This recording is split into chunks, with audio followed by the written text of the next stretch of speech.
The statement bare act अनुच्छेद 2 नए राज्यों का प्रवेश या स्थापना संसद विधि द्वारा ऐसे निबंधनों और शर्तों पर जो वह ठीक समझे संघ में नए राज्यों का प्रवेश या उनकी स्थापना कर सकेगी।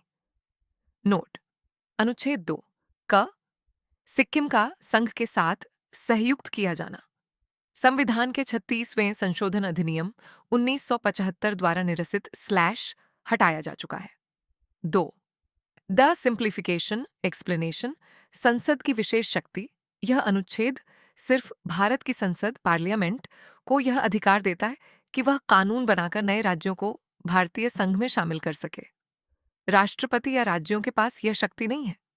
दो मुख्य बातें इसमें दो विकल्प शामिल हैं। पहला, जो राज्य पहले से अस्तित्व में है उन्हें भारत में शामिल करना एडमिशन, और दूसरा, जो क्षेत्र पहले राज्य नहीं थे उन्हें नए राज्य के रूप में स्थापित करना एस्टैब्लिशमेंट। बाहरी क्षेत्रों के लिए परीक्षा के लिए सबसे जरूरी बात अनुच्छेद 2 केवल उन क्षेत्रों पर लागू होता है जो वर्तमान में भारत का हिस्सा नहीं है। फॉरेन टेरिटरीज भारत के अंदरूनी राज्यों की सीमाओं को बदलने का काम अनुच्छेद 3 के तहत होता है।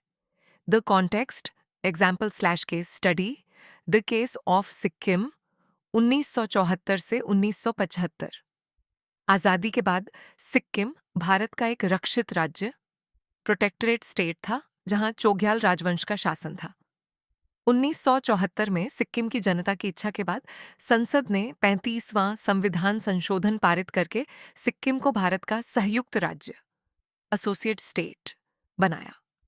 इसके लिए अनुच्छेद 2 को जोड़ा गया था। ठीक अगले ही साल 1975 में 36वां संविधान संशोधन पास हुआ। अनुच्छेद 2 को हटाया गया और अनुच्छेद 2 के तहत सिक्किम को पूर्ण राज्य के रूप में भारतीय संघ में शामिल कर लिया गया। यह इस अनुच्छेद का सबसे सटीक और जीवंत उदाहरण है।